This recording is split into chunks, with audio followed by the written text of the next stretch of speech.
Oh my God, I'm so excited.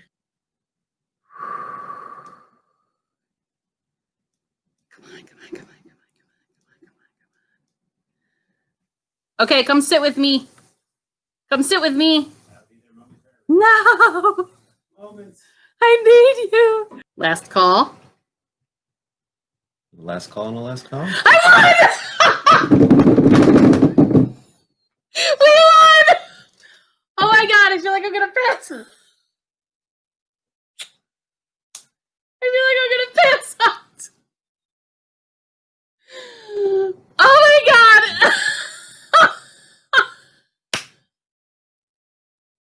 I feel like that this is a pageant and I got my flowers. And I'd like to thank the Academy. We did it! I seriously got lightheaded. So, it's here. Yes, the big one's here. The thing. The thing. I will tell you, I was much more excited about the thimble than this, but she's like... The thimble was pretty sweet. It was. I mean, and that was our first auction, so I was very excited about the thimble. Right. But then after the thimble, but before the thimble actually arrived, we discovered the cello stamp. Or not, well, stamp or cello or Estampaderas. We'll get into that. So, right. It was also a bigger purchase, and it was also a purchase that we were able to make with the help of others, because we had a budget of a total of $150, which we had to bear in mind would include the buyer's premium, taxes, shipping, and insurance if the auction house required it. So ultimately, I think in total, it was $196. So our winning bid was $150. There was a $30 buyer's premium. There was the shipping of like $10 to $12, and then there was a fee on top of that for paying with a credit card. To everyone, and I mean everyone that said, oh, here's 10, here's 20, here's whatever to make this thing happen, cannot say enough. I'm getting teary-eyed. Yeah, and you should a little bit. So, but yeah, cannot say enough. Thank you, and thank you, and thank you. So, all right, open it. Everybody wants to see it. I'm not allowed to touch this one, so. Well, after he was like trying to flick the patina off of the medieval thimble, I was like, if we're possibly sending this thing away for lab testing, you're not touching anything. There we go. So, I gotta stop crying. Hang on. I don't want my tears on the Estampaderas. The box. There, now it is safe. Okay.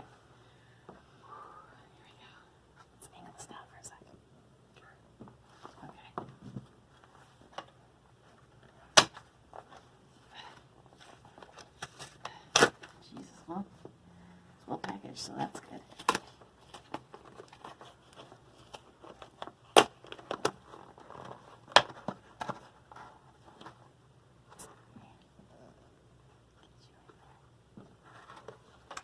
Nah, it's all about the box.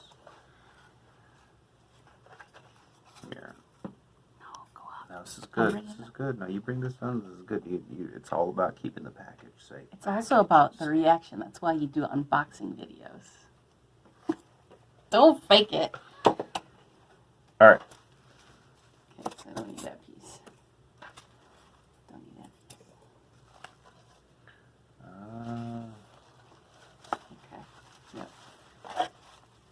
Uh-oh. We might need to shake it. Does it make noise? Do you see now why I'm the one doing this unboxing? I'm shaking. This is going to be good. So weirdly strange.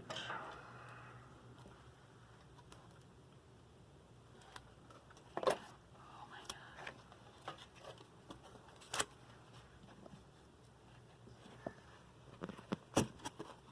I'm going to angle it a little bit like Got it. I just prayed for it to it's fall okay. forward. It's not going to fall forward. Can I gently blow on it to get those styrofoam 50s off of it? So. Light over the light. Okay, I'm going to take it out of the box. Okay.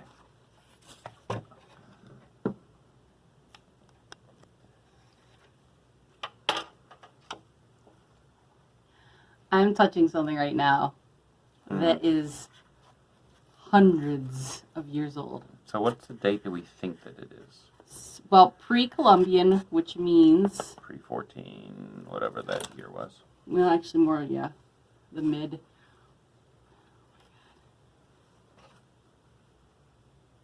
I'm shaking. You see that? It's more like probably somewhere between 1100 and do you mid have it? 1400. Yeah. Oh. Okay, stop. Because you don't want to blow any of the dust away. No, not the dust. But I'll use a pin to gently remove that styrofoam ball. Baby. Just the jet of air. No. Are you?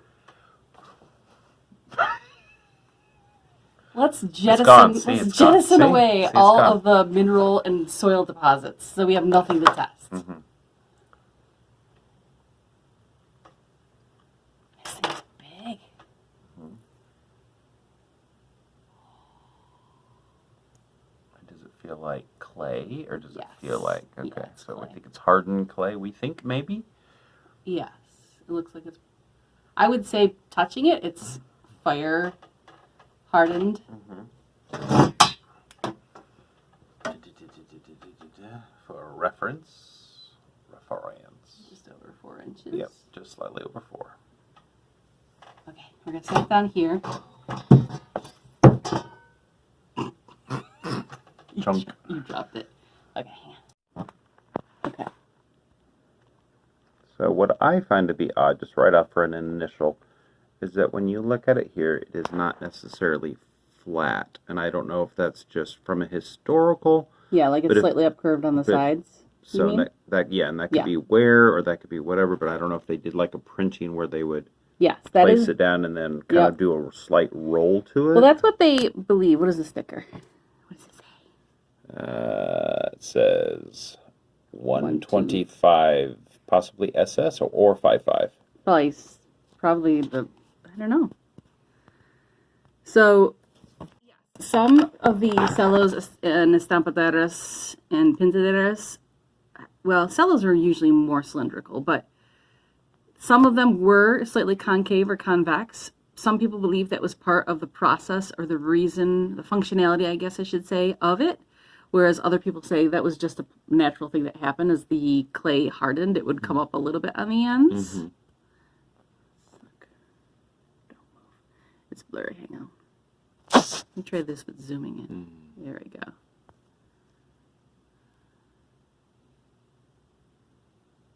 Ooh, look at that chunk of stuff. Mm-hmm. And similar to the thimble, they'll be adding pictures to the video as well. Are you going to be using your microscopic camera as well? We actually have that right now. You want to do it right now? Yeah, we can. Where's it at? Okay, so we are now going to record the magnifying of the stamp while we concurrently record ourselves. Okay, I'm going to focus.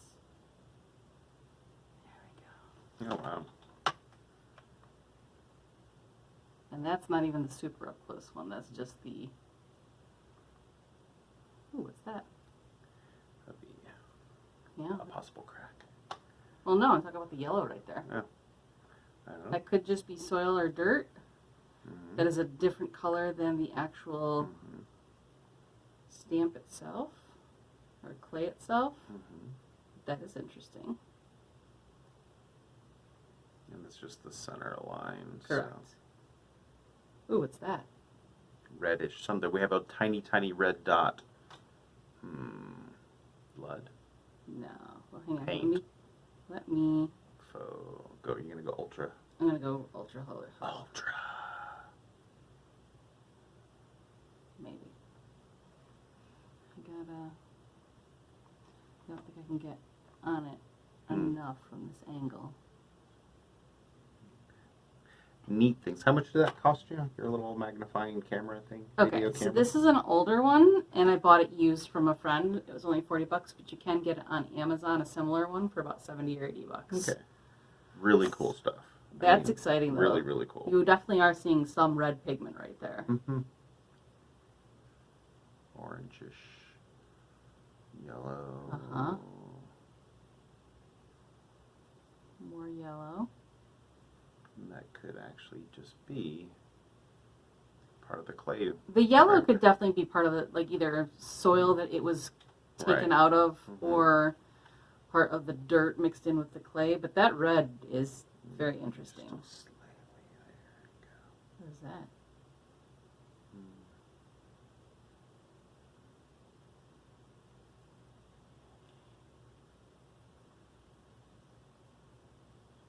Definitely. See right there, you can see that soil that is packed into the crack. Ooh.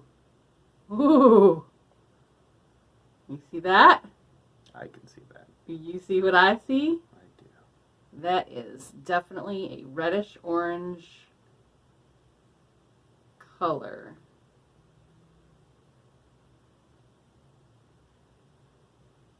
That is very exciting.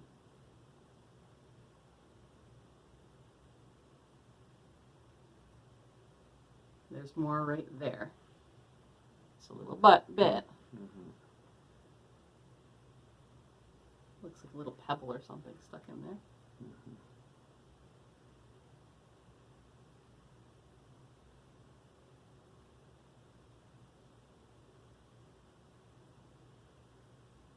Look up there.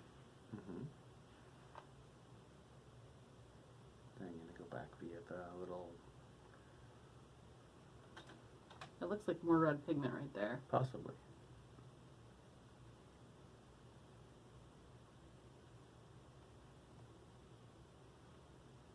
Okay, so we're kind of at the end. Now I'm going to look on the sort of ridges. And so this is going to be a little more blue, because it says this magnifying... Oh, look right there. That might be in the soil or the clay. But there's definitely some red flecks. There's some more right there. See it? Yeah. Oh. Trying to get close but not like touch it.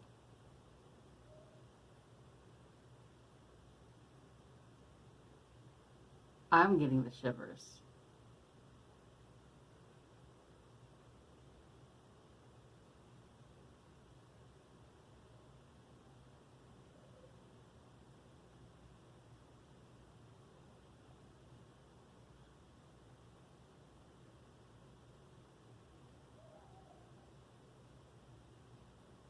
This is basically on the peaks of each of the ridges. You can see right here where it's, kind of that little indentation.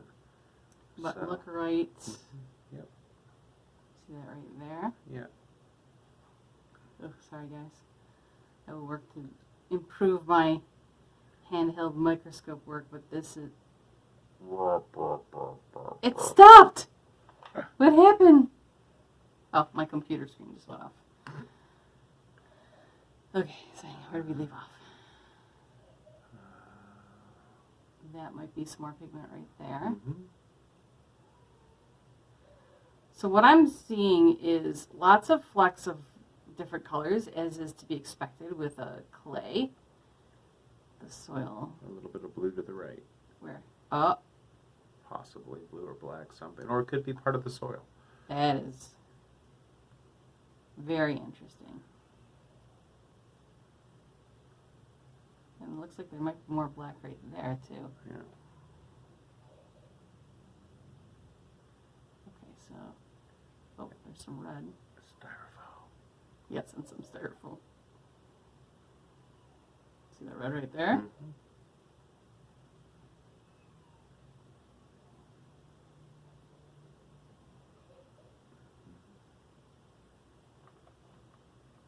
Okay, so now I'm going to flip it over.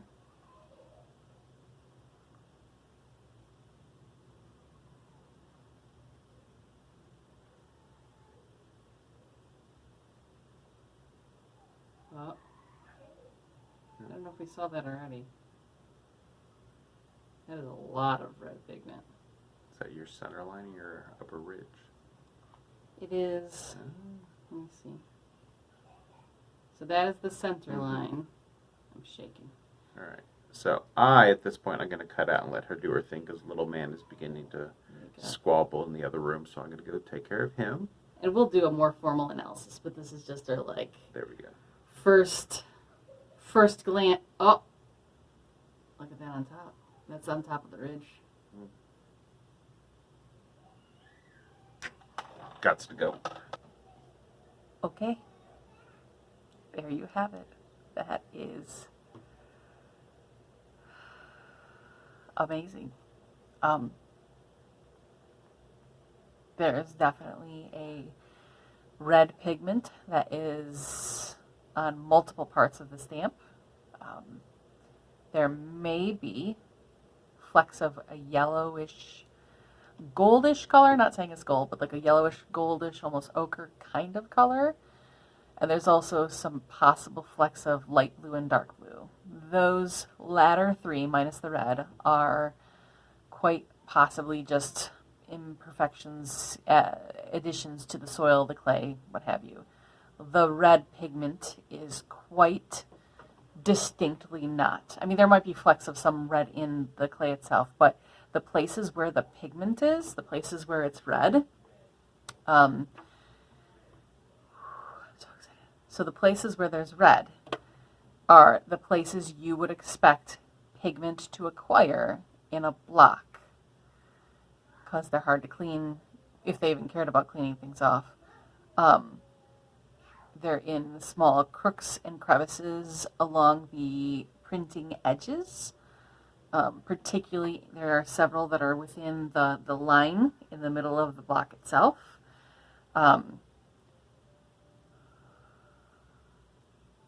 This is huge.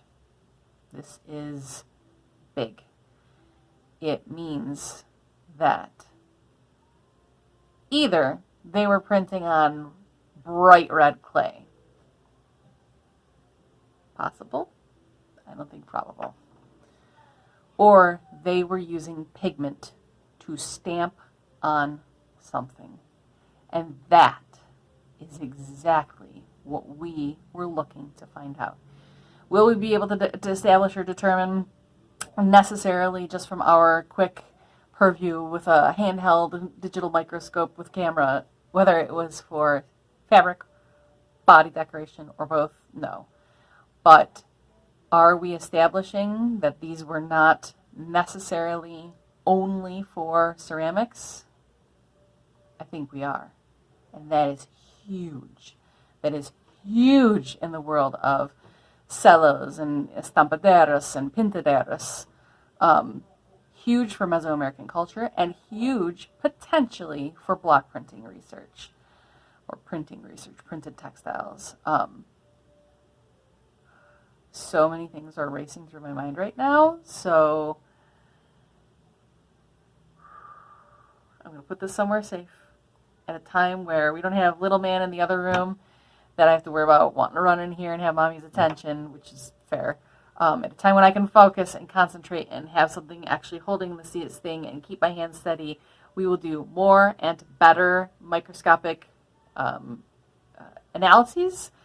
And then now starts the process of trying to find a lab that will be able to carefully extract those pigments and test them. And maybe, depending on what they find, we will find that they were, in fact, the type of thing that we believed was mixed for body decoration. Or we may find out that those things would never have stayed long-term on fabrics. And so we can draw a more natural conclusion that they were for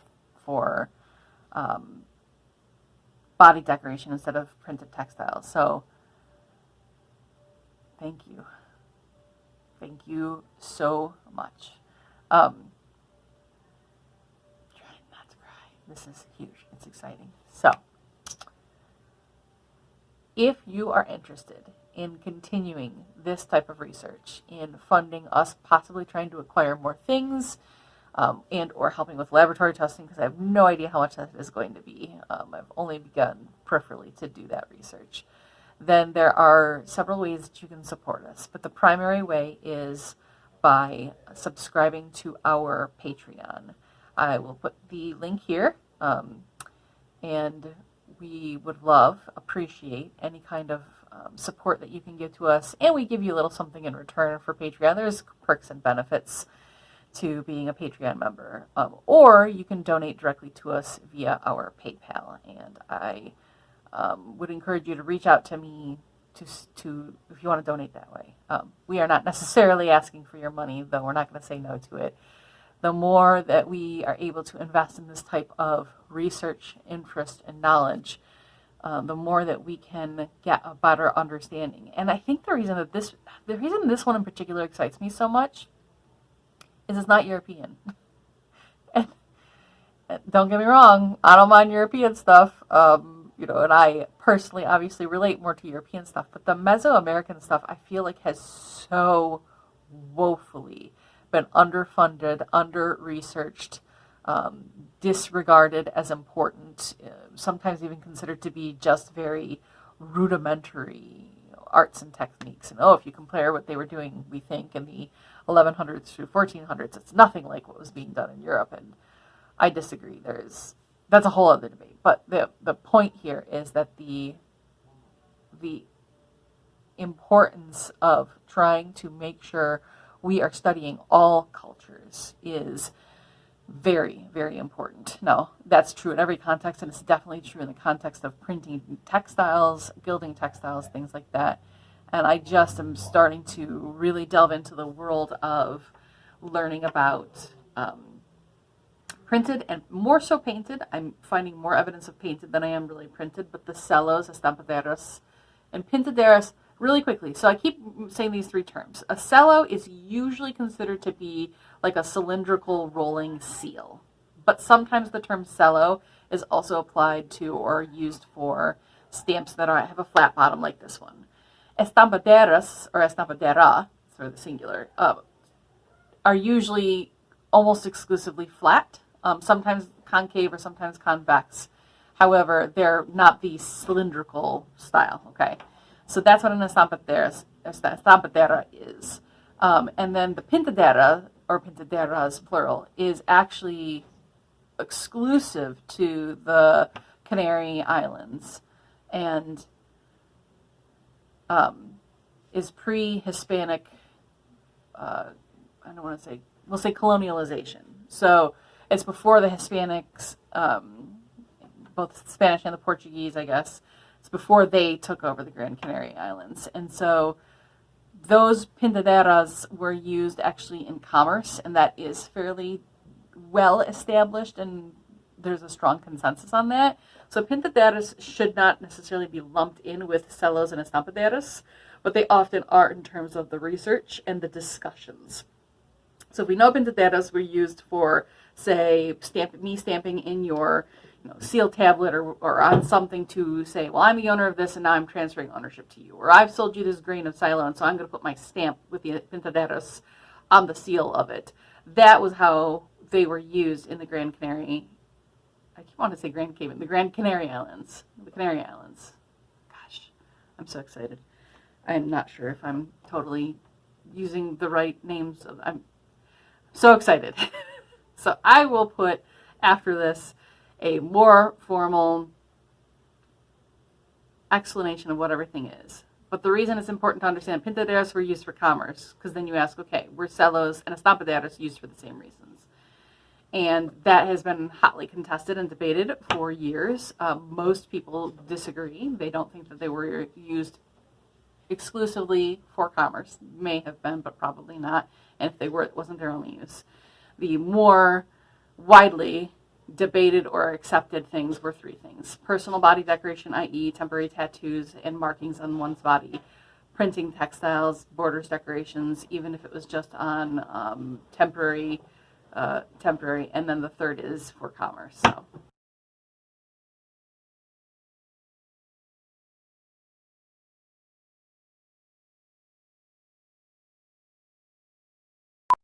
We are now. Excellent. Good. So I'd like to begin with saying you're in charge of production. Yeah. So if you're not happy where the center is, yeah, that's on you. Okay. So anyway, let's begin. Well, hang on then, because I'm not happy. There we go. Again, she must be happy. Happiness is good. If she's happy, I'm happy. What do they say? Happy wife, happy life. If you're happy, I'm less miserable. Oh no. That's true though. That's true. All right. You should have lipstick on you. There we Okay. go.